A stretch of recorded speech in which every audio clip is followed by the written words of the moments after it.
Persoalan pernikahan paksa dan pernikahan di bawah umur telah menjadi isu besar dalam gerakan perempuan di Indonesia. Setelah Kongres Perempuan Indonesia ketiga pada tahun 1939, Nyonya Sri Mangunsarkoro menggagas berdirinya Badan Perlindungan Perempuan dalam Perkawinan atau disingkat dengan BPPIP. Tugas lembaga tersebut adalah mengumpulkan bahan-bahan untuk menyusun undang-undang perkawinan, dan Maria Ulfa didapuk sebagai ketuanya.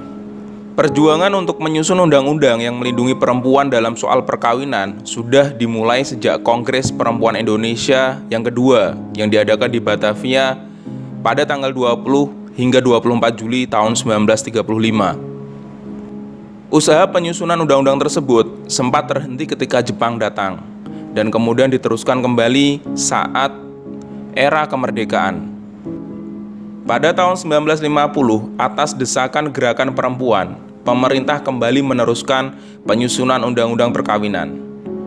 Untuk keperluan itu, pemerintah membentuk sebuah panitia penyelidik peraturan hukum perkawinan, talak, dan juga rujuk.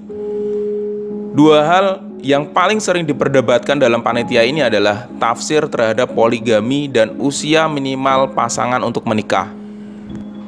Maria Ulfa dan gerakan perempuan yang tergabung dalam Konfederasi Kongres Wanita Indonesia atau KOWANI mengusulkan agar minimum pasangan calon pengantin adalah 18 tahun bagi perempuan dan 21 tahun bagi laki-laki.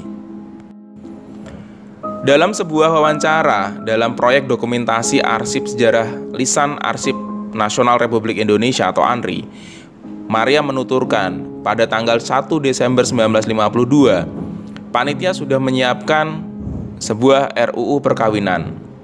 Dalam RUU itu disebutkan usia minimal menikah adalah 18 tahun untuk laki-laki dan 15 tahun untuk perempuan. Rancangan tersebut merupakan hasil kompromi dengan berbagai pihak.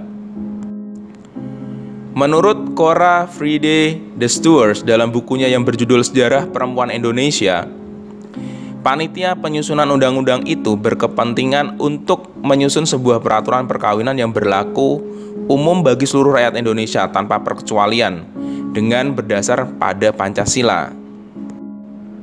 Semenjak tahun 1957, lagi-lagi pembahasan UU perkawinan macet, ditambah suasana politik dalam negeri yang tak kunjung reda dari pergolakan. Setelah pemerintahan berganti dari Presiden Soekarno ke Presiden Soeharto, gerakan perempuan kembali membahasnya. Pada tanggal 19 dan 24 Februari tahun 1973, tokoh-tokoh KOWANI termasuk Maria Ulfa kembali menemui DPR. Setelah hampir 30 tahun berjuang memiliki sebuah undang-undang perkawinan, akhirnya pada tanggal 22 Desember 1973, tepat pada peringatan Hari Ibu, DPR mengetuk palu pengesahan RUU perkawinan. Pada tanggal 2 Januari 1974, RUU perkawinan ini disahkan menjadi Undang-Undang Perkawinan Nomor 1 Tahun 1974.